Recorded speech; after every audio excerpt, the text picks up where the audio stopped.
My wife has been peeking at me from around corners and behind furniture. It's gone from weird to terrifying. Serious?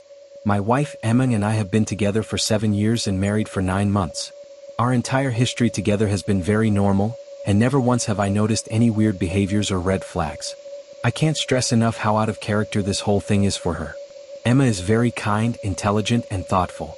She's always been the no-nonsense type of person. Being childish or trying to scare me is not something she'd normally do. She doesn't even like watching horror movies.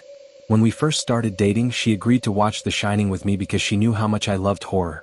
She was so scared that she didn't even make it through half of the movie before we had to turn it off. She isn't into anything creepy and has never been into pranks. It's just not her cup of tea. And that's fine. But that's what was so strange about this. It's just so unlike her. I should also add that she never had any mental health issues, and as far as I'm aware, it doesn't run in her family. I know some people are able to hide their mental health problems, but in the 7 years we've been together, I think I'd have seen some sort of sign. 2 months ago, I was in the kitchen making myself some coffee before work. I was running a bit late that morning and knew I wouldn't be able to make it to Joe's coffee shop for my usual morning fix. I took a sip of my coffee as I hurried down the hall toward the front door when I happened to notice Emma peeking at me from around the corner ahead of me. I could only see her eyes and a strand of her long dark hair hanging against the wall. The rest of her body was concealed behind the corner. I nearly spilled my coffee when I saw her. I did burn the hell out of my lips. "Geez, Emma," I said, wiping a few drops of coffee from my pants. "You scared the hell out of me." She immediately popped out of view like a little kid that had been caught. I heard her scurry off toward the living room, and by the time I got to the front door, she was out of sight. It was really weird and just totally out of character for her, like I said, but I also found it kind of funny that she was being more playful and a little less serious. I shouted that I loved her and called her a weirdo. As I shut the door behind me, I heard her laughing. Her behavior was a bit odd, but it certainly wasn't something to call a priest over. I forgot about it by lunch, and by the time I got home, she was her normal self. I didn't bring it up, and neither did she, and life went on. The next incident happened 3 days later. It was around 2 a.m. and I had woken up to get a drink. I was standing at the kitchen island, jug of OJ in hand, when I felt a strong feeling that I was being watched. For whatever reason, I looked down at the floor and saw my wife's smiling face staring back. She was peeking at me from the other side of the island, staring up at me with wide, unblinking eyes and grinning. Grinning like the Cheshire Cat. I screamed, I'll admit it. Not out of irritation but fear. For some reason at that moment I was scared. At the sound of my scream, Emma scuttled backward out of my view, her hands and feet smacking the tile floor as she hurried out of the kitchen on all fours. I didn't run after her or even yell after her. I just stood there frozen in shock, wondering what had possessed her to do that. It took me a little longer than I'd like to admit to go back upstairs, but I eventually did. When I got to our bedroom, Emma was lying on her side, asleep. Or at least pretending to be. I stood there for a while, watching her breathing to be sure she really was asleep. I had the feeling she might jump out at me the moment I got into bed. But she didn't. I climbed into bed and she didn't even move. Her breathing was soft and deep, and I was starting to wonder if I'd dreamt the whole thing. The next morning, I waited for her to come down for coffee, and after handing her a mug and kissing her cheek, I decided to ask her about it. "What was that about last night?" I asked, keeping my tone light so I didn't offend or embarrass her. She frowned over her cup of coffee, shaking her head like she had no clue what I was referring to. "You were peeking at me again." "From over there," I said, pointing to the spot on the floor by the kitchen island. She followed my gaze, and when she looked back at me, she burst out laughing. She laughed so hard that I couldn't help but join her. "You creep me the frick out sometimes, you know that?" I said. She giggled and set her cup on the counter and wrapped her arms around my neck. "You creep me out all the time. So I guess we're even," she teased. We said our goodbyes and left for work. As I drove, I kept thinking about how creepy it had been seeing her grinning at me from behind the island like that. The sounds her hands made on the floor as she crawled away. I told myself she was just trying to be silly. Just trying to join me in my love of all things horror. It's not like I was afraid of her. But it still didn't sit right with me. I started seeing her peeking at me more and more. Sometimes she'd be peeking out from behind the couch or living room curtains. Once she even managed to get inside her grandmother's old trunk that sits at the foot of our bed. I might not have even known she was there at all had the trunk's old hinges not given her away. She'd had the lid propped up just enough so that only half of her face peeked through. She'd been grinning like an excited toddler. It was unnerving. I didn't even know what to say to her. All I could do was stare. When I finally found my voice, I asked her why on earth she was doing this. She didn't answer, but she slowly closed the lid, shutting herself inside the trunk. I just walked away feeling disturbed. I didn't understand why she was doing it, but it clearly made her happy. I just hoped she would tire of the game quickly. Emma didn't peek at me for the next 2 weeks. I started to think she was done with her weird prank, and I was relieved. We were watching a show on Netflix one night, and I jokingly said that I hadn't seen her peeking at me lately, and that she must have given up on her spy game. She looked up at me with a small smile and said, "Maybe I've just gotten better at it." I didn't say anything, but I wondered whether or not she was joking. For the next few days, I couldn't stop thinking about what she'd said. Was she still peeking at me when I wasn't looking and I just hadn't noticed? And if so, what the hell was she getting out of this? I started to feel paranoid, constantly checking whether she was watching from around the corner or behind a door. I was jumpy whenever I was home and she wasn't in full view of me. I felt stupid and a little crazy. But after a few weeks without another incident, I began to relax. I stopped checking behind furniture and walls and told myself it was just a bad memory. Then a few days ago, things got so much worse. Emma left to go to a friend's, and I lounged on the couch and played a couple of games on my laptop. Around 9 p.m., I hopped in the shower, and as I was washing the soap from my hair, I felt that awful feeling that I was being watched. I slowly opened my eyes and almost had a fucking heart attack. Emma was peeking from behind the shower curtain, her entire head stretched into the shower, leaving just her body outside. Her long dark hair hung against the curtain, the ends dripping with water. Her mouth hung open in a terrible grin, eyes wide and red, as if she hadn't blinked in a while. I screamed and jumped back against the wall. She didn't move, nor did her smile waver. Her makeup ran down her cheeks in 2 black streaks.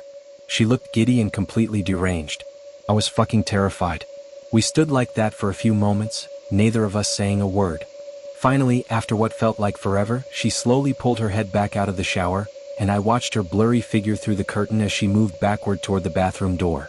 A second later, the bathroom door slammed shut, hard enough to rattle the mirror. I screamed again and jumped out of the shower to lock the door. I stayed inside the bathroom for over an hour. Maybe I overreacted to some of you. But joke or not, I wasn't going to put up with the crazy shit anymore. That's what I kept telling myself as I paced in my bathroom, stopping to listen at the door every few minutes. Suddenly I heard a muffled sound, and I pressed my ear against the bathroom door, straining to listen. I couldn't hear anything, but I envisioned Ava standing on the other side of the door, giggling at her joke. I felt a surge of anger. I was beyond pissed at being made to feel scared in my own house and made to hide in the bathroom for an hour. All for what? Some joke? If it was a joke, it was an awful one. What the frick, Ava? I snapped. This shit is getting really fucking annoying. I waited for her to apologize or to call me a jerk. But instead, I heard a faint moan, so quiet I wondered if I heard it at all, and then complete silence. Ava? I called out, not able to even hide the shakiness in my voice. I got no response. Just my own heavy breathing. I swear to God, just fucking stop it. I yelled, pounding my fist on the door. I waited for her to cuss me out, something I would expect from me talking to her like that. I never screamed at her before. But there was nothing. Just the occasional drip from the showerhead. I won't deny that I was scared. Too afraid to open the damn door and face my own wife. I waited another 30 minutes or so, which feels like a fucking lifetime when you're scared. Finally, I decided I wasn't going to spend the night hiding in my bathroom, so I got down on my knees and peered under the door. I almost expected to see her face peeking back at me, but thankfully I didn't. I could see straight down the hallway to the top of the stairs, but no Ava. I didn't know if I should be happy about that or not. I looked for a few minutes, waiting to see her head pop up over the top step, but it never came. I stood up, my hand hovering over the door, and mentally prepared myself to open it. I slowly turned the lock with shaky fingers and was about to yank it open when I heard a sound that still makes me feel nauseous when I think about it. A moan, louder than before, but this time I was able to tell just where it was coming from.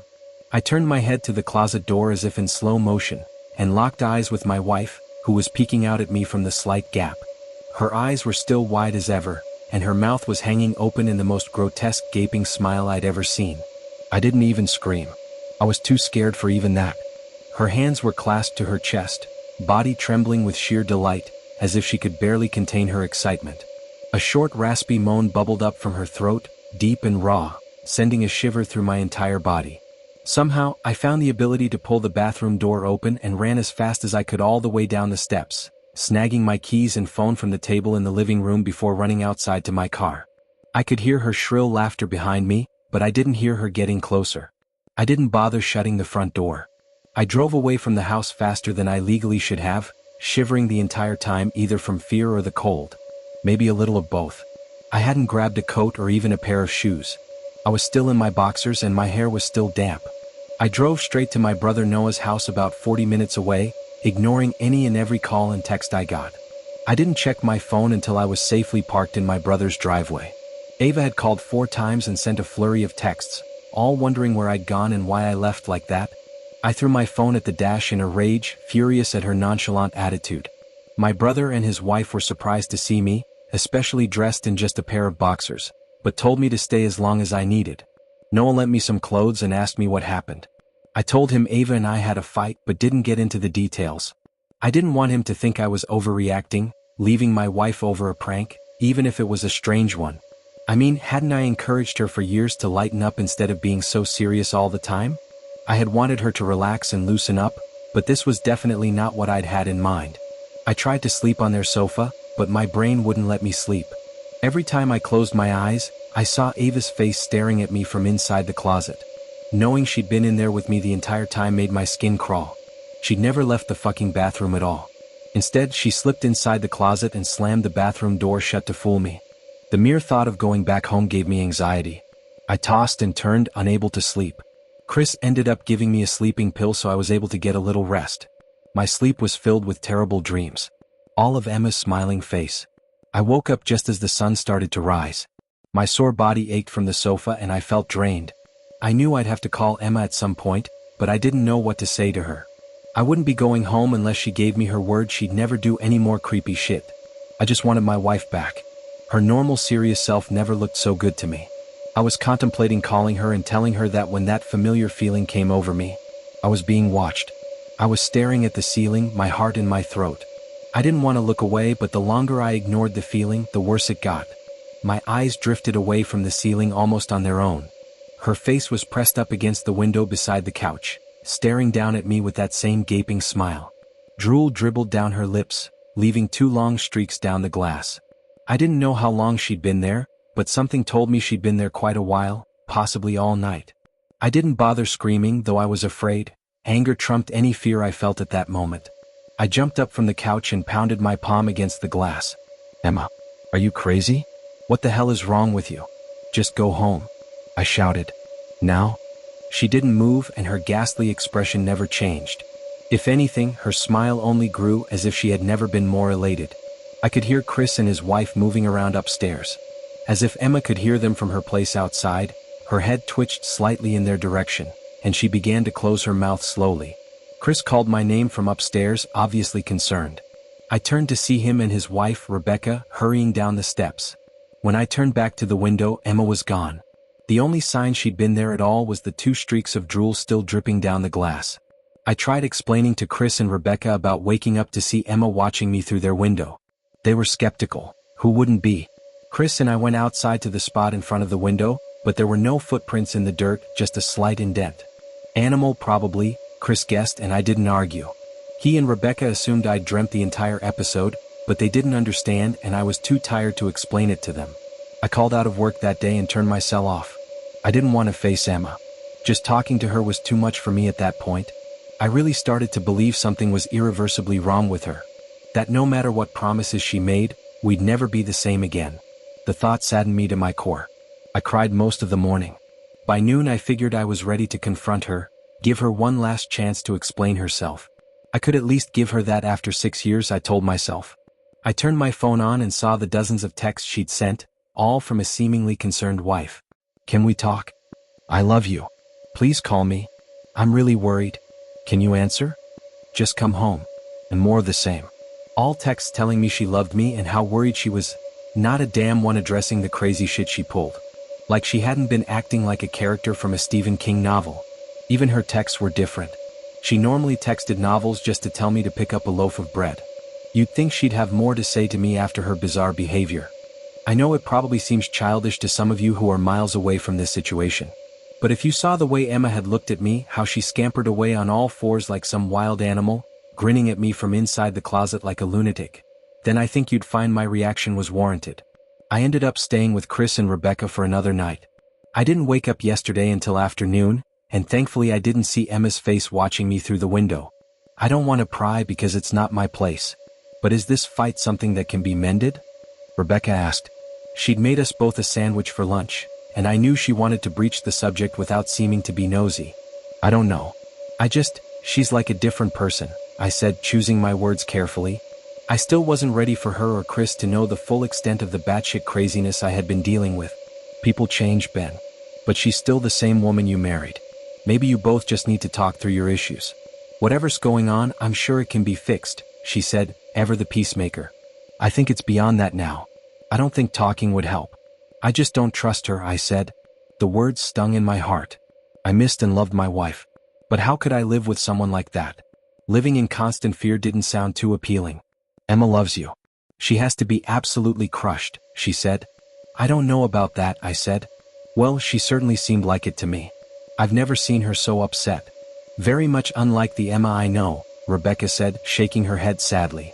It took a full minute for her words to really sink in, and when they did, I felt dread worming its way through my skin. Wait, what do you mean? You saw her? You saw Emma? I asked, my mouth suddenly dry. Rebecca nodded casually as if that fact wasn't nightmare fuel. Maybe for her it wasn't. She stopped by this morning just after Chris left for work, she said, cleaning the plates from the table. I didn't see her car though. Maybe she took an Uber or something. Beck, what did she say? Did she come inside? I asked, sweat starting to break out on my forehead. I began looking around, examining corners as though a predator lurked behind them. No. She just asked if you were awake yet, and I said that you weren't. I asked if she wanted me to wake you, but she said no. Just said to let you sleep, she said as she washed the dishes. That's all? She didn't say anything else? I asked. No. She looked awful though. Like she hadn't slept in days.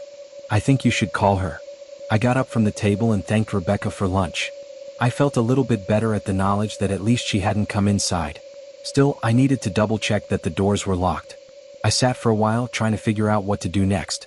I didn't want to go home, but I felt that I owed it to Emma to help her if I could. Hadn't I sworn an oath to love and honor her through sickness and in health? Clearly she was very sick. If she was sick, which I truly believed she was, I had to try and get her the help she needed. But I didn't even know where to start. I didn't want to call the police, and besides, what the hell was I going to tell them? That my wife was peeking at me? That she was being creepy? As bizarre as she'd been, she still hadn't committed any crime. Not yet anyway. The police would have probably said that I was overreacting. But this wasn't some prank. It felt wrong. Dangerous even. Like something sinister lurked beneath her smile. I knew as her husband I was well within my rights to have her committed, but what if she simply acted normal in their presence? She'd obviously been able to fool Rebecca into thinking she was just a concerned wife. As long as the doctors didn't find her a danger to herself or others, they'd have no choice but to release her after 72 hours. I felt lost and overwhelmed. So I did what any husband in my position would do. I called her mother. I didn't want to believe me. Her mother, Margaret, and I were never on the best of terms. We'd never fought or anything like that. She just wasn't a very warm person and wasn't really easy to get along with. She hardly ever smiled, and when she did, only her lips would move into a thin-lipped smile, leaving her eyes as blank as before. She gave off this aura that felt like she was permanently on the offensive. I'd only met her twice, and both times were for such short visits. I got the impression she didn't approve of me for her daughter. Emma always ushered us out quickly as she didn't want me to feel uncomfortable, which I was grateful for. Being in her mother's company felt almost unbearable, like walking on glass. I was glad when we moved 3 states away so we didn't have to see her often. I was happy to avoid the woman, but I needed her help. I really didn't want to talk to her at all, but I had to talk to someone. Someone who knew Emma better than I did. So I grit my teeth and did what I had to.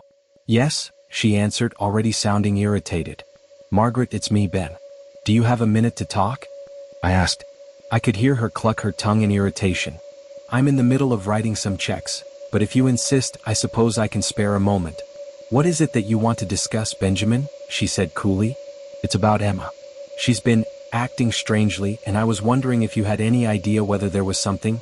I was quickly interrupted. It's a bit difficult to follow your rambling, Benjamin. What is it you want from me? She asked. I could almost see her standing there in her thin sweater and slacks, tapping her fingernails impatiently on the table. I wanted to know if you'd ever noticed any odd behavior? Or possibly any mental health issues? I asked. There was a long, uncomfortable pause that I couldn't tell was because she was just thinking or something else. Finally, after a few seconds, she spoke. I'm not sure if this is one of your jokes, Benjamin, but if so, I don't find the humor in it.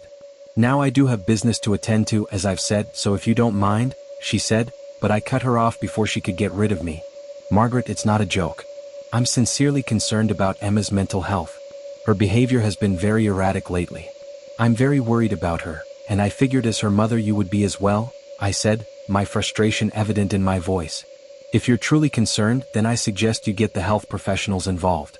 I don't know what you expect of me, she snapped. I could tell she was seconds away from hanging up, and for some reason, I was desperate not to let her. I had the feeling that she knew a lot more than she was letting on. Please. If not for me, do it for Emma, I tried. I heard a faint, shaky intake of breath, as if she were trying to hold her steely persona together but failing. Margaret? What's I started. Benjamin, I don't know what to tell you. My only advice would be to seek professional help. Do not call here again. Goodbye. I tried to call out to her, but she'd hung up. I tried to wrap my head around the call and her refusal to help me. Even if she didn't like me, why wouldn't she want to help her own daughter? I couldn't understand that. I replayed the conversation, desperate to find something I had missed. After a while, I almost gave up until I remembered her last words to me. Seek professional help. She'd said those words with a bit of urgency. I could have just been grasping at straws, but no, I was sure her voice had changed ever so slightly when she'd said that. As if they were very important. What had she meant? I assumed she was referring to medical professionals, but maybe she meant someone else. Someone she didn't, for some reason, feel comfortable saying directly. Or maybe I was just desperate. I waited for Chris to get home, and after a very long and exhausting conversation with him and Rebecca, I convinced them that Emma truly needed psychiatric help. I didn't tell them everything. I wasn't prepared to go into it yet, but I told them about our last encounter, how she'd hidden in the bathroom, peeking at me from the closet. They were obviously shocked, but thankfully they believed me. They too just wanted to help her. Still, they didn't think it was all that serious. Weird maybe, but not dangerous. They kept insisting that Emma had to be playing some kind of strange joke. Maybe for YouTube? Rebecca offered, though half-heartedly. Chris didn't think we should involve the police just yet. He offered to go with me instead, and I readily accepted. He reasoned that calmly talking to her, trying to coax her into going willingly, was the best recourse. I agreed to do it his way. At least I wouldn't be going into that house alone. We drove over this morning just after breakfast. There was no way I was going at night. When we pulled into the driveway, my stomach began doing somersaults. Her car wasn't there, but I still didn't let my guard down. The front door was ajar, and for a split second I thought we'd see her eyes staring through the gap. I was shaking and starting to sweat. Chris, however, was fine. He waited for me to open the door, his hands in his pockets like he was going on a stroll through the park. I envied his ignorance. I pushed the door open and was immediately hit with the stench of rot. Chris smelled it too, and he walked in behind me with his nose scrunched up. What do you guys use to clean the floors around here, shit? Chris mumbled.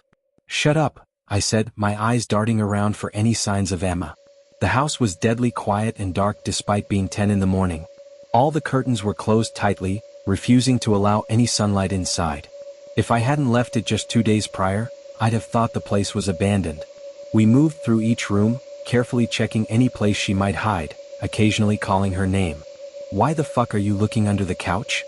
Chris asked eventually. Aren't we looking for your wife? He was looking at me like I was a moron. Let's just go upstairs, I whispered. He shook his head but followed me up the stairs to check the bathroom and spare bedroom. On the way up, my shoes crunched over pieces of glass scattered across a few steps. I noticed one of our wedding portraits hanging on the wall had been smashed. The frame hung crookedly, all the glass removed. I stared at the picture, a lump forming in my throat. We'd taken the photo just after leaving the church after saying our vows. She looked so beautiful in her white gown. I looked at Emma's face and couldn't believe it had become a source of terror for me. We climbed the rest of the steps and checked the spare bedroom, but it looked completely untouched. I was hesitant to go into the bathroom, the fear from that night coming back all at once. Chris noticed and offered to go in by himself, but I couldn't let him. So we walked in together, checking the closet and the shower. The bathroom looked as if it hadn't been touched since the night I left. I don't think she's here, Ben. Why don't you pack some clothes and we'll try coming back tomorrow or something, Chris said. I nodded and went into the bedroom to shove clothes into a duffel bag. When I opened the closet, I found the source of the smell and gagged. Chris took one look and lost all color in his face. He had to step into the hall to escape the sight and smell. I gazed down in shock at what lay inside. Soaking into the rug were at least a dozen eyeballs, carefully laid out in pairs. Some were as large as quarters, others as small as marbles. I stared at the collection and wondered how she'd gotten them. I shuddered at the thought.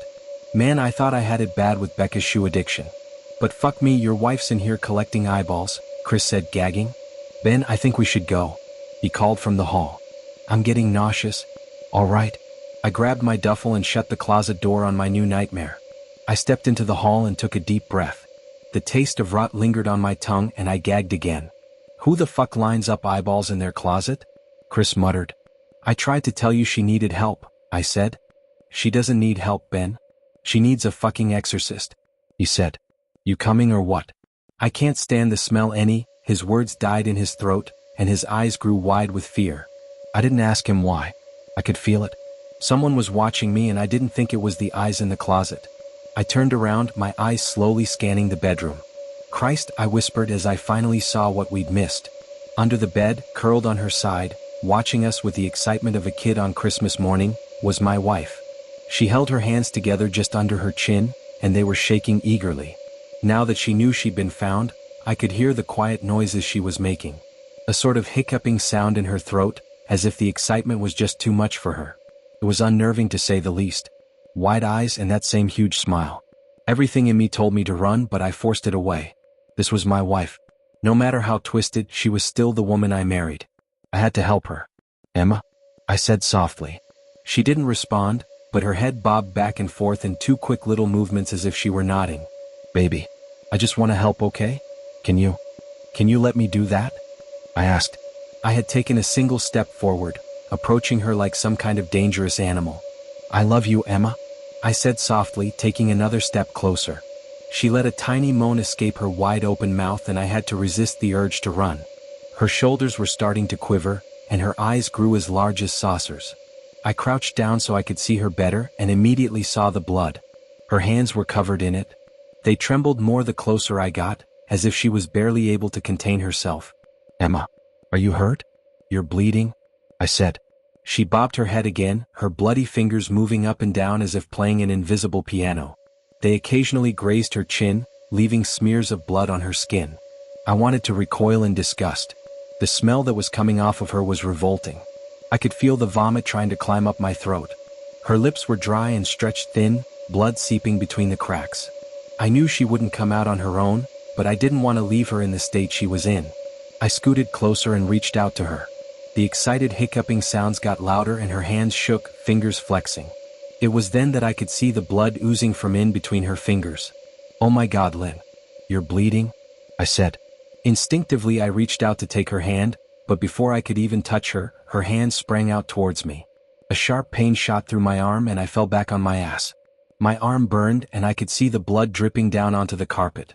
I looked back at her in shock and saw her grinning madly, her fingers clutching a large shard of glass. You all right in there?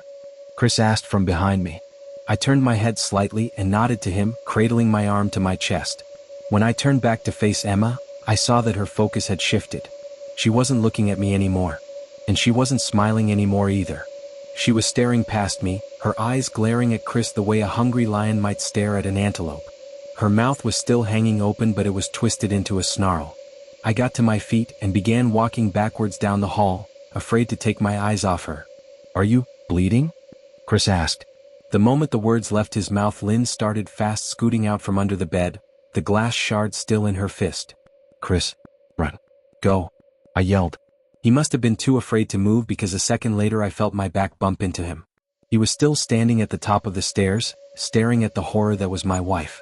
Emma had crawled completely out from under the bed and stood in the bedroom doorway, her face twisted in rage. Her whole body was visibly tense. Blood ran down her fingers and onto the floor. Jesus, Emma? Chris said, you playing hide and seek? I reached back and pushed him towards the steps. Move your ass, Chris, I said as quietly but firmly as I could. Emma bobbed her head in fast, sharp motions, and began to grin, stretching her mouth open wider and wider so that her chin seemed to touch her chest. I heard Chris mutter a prayer and then he was running down the stairs. I stood at the top of the steps, stuck between the love for a woman who clearly needed serious help and self-preservation. "I only want to help," I said, choking back tears. Her eyes focused on me once again as she slowly lifted the glass, holding it out in front of her. And then she started sprinting towards me, grinning with utter excitement. Thankfully my body took over and I flew down the stairs, skipping 2 or 3 at a time. I made it to the front door before I felt her leap onto my back, wrapping her arms around my neck, her open mouth next to my ear so that I could hear those terrible hiccuping sounds up close. I shook her off me, knocking her to the floor. I felt a searing pain in my back as she went, but I tore open the front door and bolted to my car. Chris was standing in the front yard, talking on the phone with the police. I didn't say a word, I just ran to my car and jumped in. Chris took the hint and followed me, still on the line with 911. I watched the rearview mirror, sure I'd see her there running after us. But I never did. I went straight to the ER and got 11 stitches in my arm and 3 on my back. The police asked a lot of questions and went back to the house to do a search, but of course, Lynn wasn't there. They advised me to stay with a friend or relative for a while and to file a restraining order as soon as I could, but none of those things would matter. Somehow I just knew. I dropped Chris off at home and went to a motel an hour away. I wanted to put as much distance between me and Emma as I could. This is where I've been for the last 4 hours. I thought maybe the police would find her, maybe they'd get her the help she desperately needs. But now I don't think so. Because 40 minutes ago I got a text from an unknown number. Just 3 words.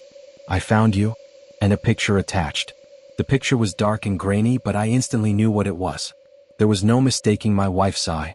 I started typing this out immediately after. I don't know what to do. I'm alone and scared, and I can't help but feel that I'm being watched. But the horror doesn't end there. Here's another story that will keep you on edge. Something walks whistling past my house every night at 2:47. Every night, no matter the weather, something walks down our street whistling softly.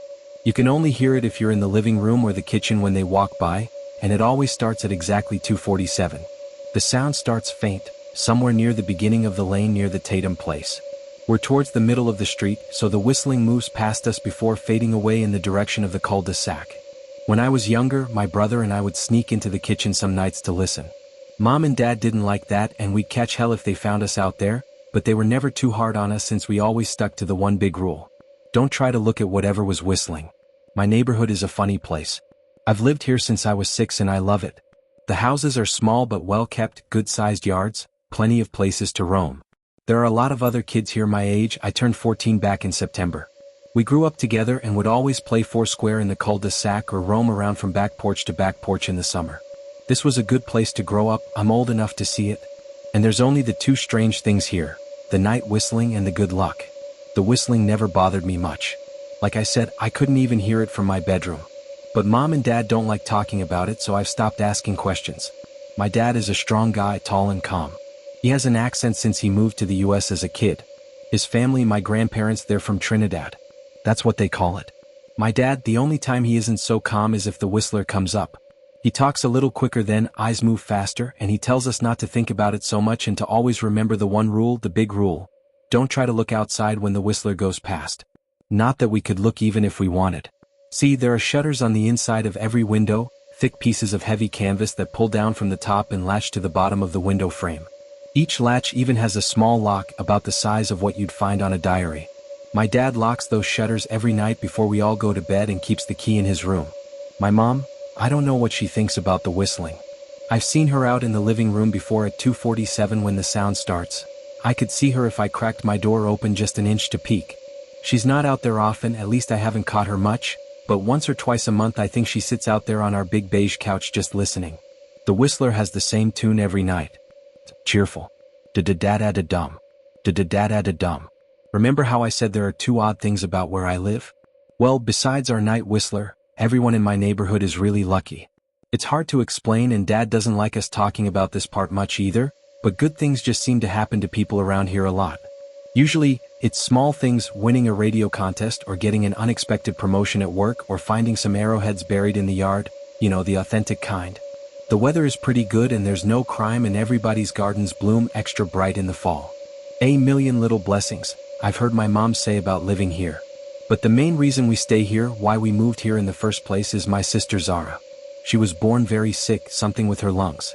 We couldn't even bring her home when she was born, only visit her in the hospital. She was so small, I remember, small even compared to the other babies. A machine had to breathe for her. We moved into our house here to be closer to the hospital. As soon as we moved here, Zara started getting better. The doctors couldn't figure it out, they chalked it up to whatever they were doing, but we all could tell they were confused. But my parents knew, even I knew, Zara getting better was just another of the million little blessings we got for living in our neighborhood. So that's why we stayed even after we found out that, for every small miracle that happens here every day now and then, some bad things happen. But they only happen if you look for the Whistler. See, our neighborhood has a welcoming committee. They show up with macaroni casserole and a gift basket and a manila folder whenever someone new moves in. They're very friendly. For people showed up when we moved in 8 years ago. The committee made small talk, gave me a Kit Kat bar and took turns holding Zara. It was her first week out of the hospital, so they were extra careful. Then the committee asked to speak to my parents in private, so I was sent to my room where I still managed to hear nearly every word. The welcoming committee told my parents about how nice the neighborhood was, really exceptionally hard to explain kind of nice. And then they told my parents about the even harder to explain whistling that happened every morning at 2:47 and ended at the tick of 2:49. The group, our new neighbors, warned my parents that the whistling was quiet, would never harm or hurt us, as long as we didn't look for what was making the sound. This part they stressed, and I pushed my ear into the door straining to hear them. People who went looking for the whistler had their luck change, sometimes tragically. A black cloud would hang over anyone that looked. Anything that could go wrong would. The manila envelope the committee brought over contained newspaper clippings, stories about car crashes and ruined lives, public deaths and freak accidents. Not everyone dies, I heard the head of the committee tell my dad. But the life goes out of them. Even if they live, there's no light in them ever again, no presence. My mom, I could tell she wasn't taking it seriously. She kept asking if this was some prank they play on new neighbors. At one point my mom got angry, accused the committee of trying to scare us out of our new home, asked them if they were racist on account of my dad being from Jamaica. My dad calmed her down, told her he could tell our new neighbors were sincere and they were just trying to help us. He explained that he grew up hearing these kinds of stories from his mom and that he knew there were strange things that walked among us. Some of those strange things were good and some were bad, but most were just different. After the committee left, Dad went out to the hardware store, bought the canvas blinds, the latches, and the locks and installed them on every window in the house after dinner. That first night in our new house, I crept out of my room at 2:05 only to find my dad awake sitting on the living room couch, holding my baby sister. My dad held up his finger in a motion but patted the couch next to him. I sat and we waited.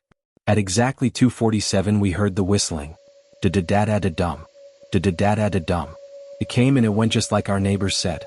The whistling returns each night and we never look and we enjoy our million little blessings every day.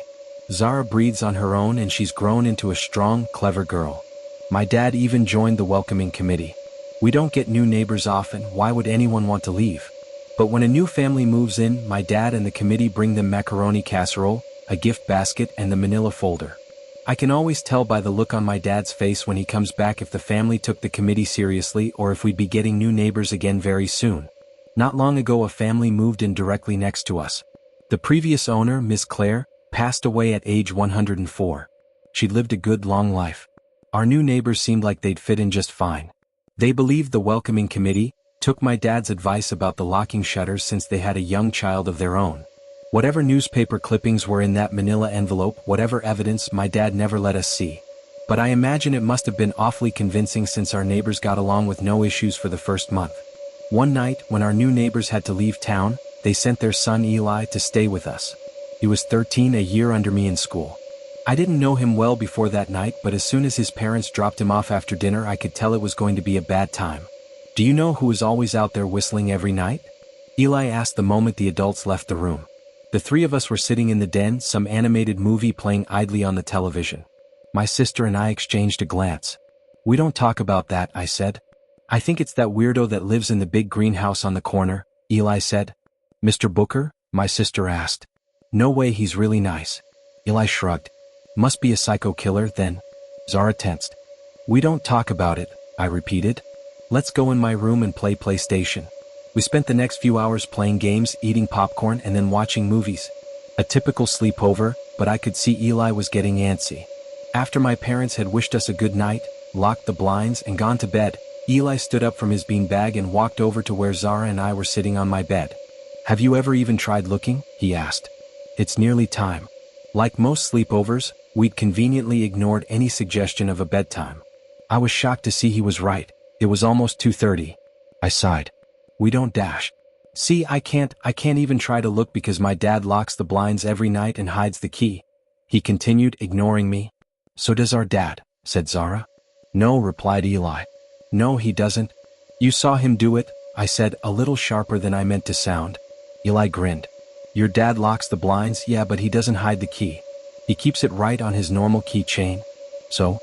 I asked, worried I already knew what he would say next, because I had noticed that my dad didn't bother hiding the key anymore after all of these years, because he knew we took it seriously. So, after your dad locked up but before your parents went to bed, I went to the bathroom. And on my way, I may have peeked into their room and I may have seen your dad's keychain on his nightstand, and I maybe went and borrowed the key to the blinds. Zara and I stared and his grin only grew wider. You're lying, I said. Eli shrugged. You can check if you want. Just open your parents' door and look, you'll see his keychain right there on the nightstand. Stay here, I told both of them. Don't move a muscle. I hurried over to my parents' room but hesitated at the door. If Eli wasn't lying, my dad would be angry. Beyond angry. I was scared thinking about it, but more scared of an open window with the Whistler right outside. I opened the door barely an inch and looked in, but it was too dark to see. Taking a deep breath, I walked into the room. 2 steps into the dark, I froze. The whistling started, and I could hear it clearly from my parents' room. I never realized, but they must have heard the sound every night since we moved into the house. They never told us. I don't think I could have slept through it. I stood there, listening to the whistling come closer, unsure whether I should turn on a light or call out for my dad. Soft sounds from the living room brought me back to reality. Zara, I yelled, running out of my parents' room. Eli and Zara were standing near the front door next to a window. Eli wasn't lying. I could see him fumbling with the lock on one of the blinds. I heard a click. He did have the key. Eli let out a quick laugh. Zara stood next to him, hunched up, afraid but maybe curious. The whistling was right outside our house now. I think I made a sound, called out. I can't remember. Time felt frozen, clock hands nailed to the face. But I found myself moving. I'm not fast, I've never been athletic. Somehow, though, I covered the space between myself and Zara in a moment. My eyes were locked on her, but I heard Eli pull the blind all the way down so it could release. I heard the snap of it start to raise, and I heard the whistling just on the other side of the window. But I had my arms around Zara and I turned us so she was facing away from the window. At the same time, I jammed my eyes shut. The blind whipped open. The whistling stopped. I felt Zara shaking in my arms. Don't look, okay? I told her. Don't turn around. We were positioned so that she was facing back towards the hallway and I was facing the window. My eyes were still closed. I felt her nod into my shoulder. I reached out with the arm not holding Zara and tried to touch Eli. My hand brushed against his arm. He was shaking worse than Zara. Eli? I asked. Silence. I reached past him and gingerly felt for the window, eyes still sealed shut. The glass was cold against my fingertips. Colder than it should have been for the time of year. I moved my hand up the window, searching for the string to the blind. The glass began to get warmer the further I reached, and there was a gentle hum feeding back into my fingertips. I tried not to think about what might be on the other side of the window. Finally, I touched the string and yanked the blinds shut. I opened my eyes. In the dim light leaking out from the kitchen, I could make out Eli, pale and small, staring at the now closed window. Eli? I asked again. He turned towards me and he screamed. Everything became a flurry of motion. Lights sparked to life in the hall, then the living room. My parents' footsteps thudded across the hardwood floor. I didn't turn to look back at them, my eyes were glued to Eli. He was pale, had bit his lips so hard there was a thin red line of blood running down his chin, and he'd wet himself. What happened? My dad asked from behind me. I managed to swivel away from Eli and look back. He looked. I'd never seen my dad scared before, but I saw it that night, in that moment, an old, ugly terror stitched on his face. A parent's fear. Just Eli? He mouthed to me. I nodded yes. My dad let out a breath. He looked so relieved I nearly expected him to cheer. But then he turned to Eli and my dad's face changed. I wondered if he felt bad for feeling good that Eli was the only one that looked. There was a knock at the door. We all froze. Eli whimpered. Don't answer it, my mom said. She stood at the threshold of the hall. I'd always thought she was a skeptic and just humored my dad about the windows and the Whistler, but that night we were all believers. I noticed that both of my parents held baseball bats they must have taken from their bedroom. The knock came again, a little louder this time. "Please don't open the door," Eli whispered. My dad walked over to him, hugged him close. "We won't," my dad promised, still holding his bat. "Nothing is coming in here tonight." Thud thud thud. This time the knocking was loud enough to rattle the door. Eli screamed again and Zara clutched her arms around my neck. My mom came over and knelt down next to us, wrapping Zara and me close. Thud thud thud. "Call the police," my mom whispered to my dad. The knocking instantly stopped. My dad looked over his shoulder at us. "Do you think dash?" He was cut off by frantic knocking that trailed off to a polite tap tap tap. "Police," something said from the other side of the door. The voice from outside sounded exactly like my mom, like a parrot repeating the words back to her. "Police. Call. The police, tap tap tap, police." My mom pulled us closer. "Police. Police. Police. Police. Please stop," I heard her whisper. "I don't think calling them will help," my dad said. "How will we know when they're the ones at the door?" The knocking came back harder than before. The door shook. Then it stopped. After a long moment, I heard the knocking again, but it was coming from our back door. We all turned together towards the back door, but the knocking immediately returned to the front door. Front to back to front, loud then quiet then loud again. Suddenly, the sound was coming from both doors at once, big, heavy blows like a sledgehammer. Then something started rapping against all of the windows in the house, then the walls. It was like we were living inside a drum with a dozen people trying to play at once. Or we were a turtle and something was attempting to claw us out of our shell. "Stop!" Eli yelled. The knocking died. "I won't tell," Eli said, staring at the door. "I promise I won't tell anyone what I saw. Just please go away." We waited for nearly a minute. Then we heard it, a soft tap tap tap coming from the window Eli had looked through earlier. Eli started to cry, sobbing like a prisoner watching gallows being built outside their cell. My dad held him, brushed his hair but never lied to him, never told him things would be okay. The tapping at the window went on for the rest of the night. We huddled together in the living room for I don't know how long. Eventually, my mom tried to take us kids into my room while my dad stayed to watch the door. But the second we moved into my bedroom, the knocking came back so loud it was impossible to ignore. I was afraid the door couldn't take it. We went back to the living room and the knocking stopped. Only the tap tap tap on the window remained. None of us slept that night. The tapping stopped around 6:30 a.m. That's about the time the sun comes up here. We waited another 2 hours before my dad opened the blinds from one window. He made us all go back to my parents' bedroom first. I heard him open the door then come back in. "Okay," he told us. "It's done?" Eli's parents came back around lunchtime. My mom and dad walked Eli over to his house and they all went inside for quite a while. Zara and I watched from the window. She stuck to me the whole day, right at my side, sometimes holding my hand. When my parents came back, they looked grim but wouldn't tell us what they said to Eli's family. It was a Sunday, so we all spent the day together, ordered pizza and watched movies. That night, everyone slept in my room, Zara and my mom in the bed with me, my dad in a chair he'd pulled over. There was no knocking that night or any night since. We didn't see much of Eli or his parents for the rest of that week, but by Thursday there was a moving truck in their driveway. Zara and I watched them packing up the whole afternoon after school. What sticks with me most is how tired Eli and his parents looked. All three had the same pallor, grim mouths and lightless eyes. Even from across the street I could tell something was very wrong. Eli and his family were gone before sunset. I remember what the original welcoming committee said to my parents when we moved in. "Not everyone who looks at the Whistler dies, but even those that live have the light go out of them and the rest of their lives are full of misfortune. A million little tragedies." I think Eli's parents must have looked, either to comfort him if they didn't believe or share the burden if they did. I watched Zara some days, happy and young and alive, and I wonder if I'd been slower, if she'd looked out the window that night, would I have looked too? To comfort her? To share that burden? I'm glad I don't have to find out. We still live in that house, in that neighborhood. We still hear our Whistler walking past every night. The blessings, the luck, the good things here are too good to leave. But we're careful. We don't have friends over to spend the night anymore. And my dad hides the key to the blinds very, very well. Not that I've gone looking. Some things you just don't need to look for.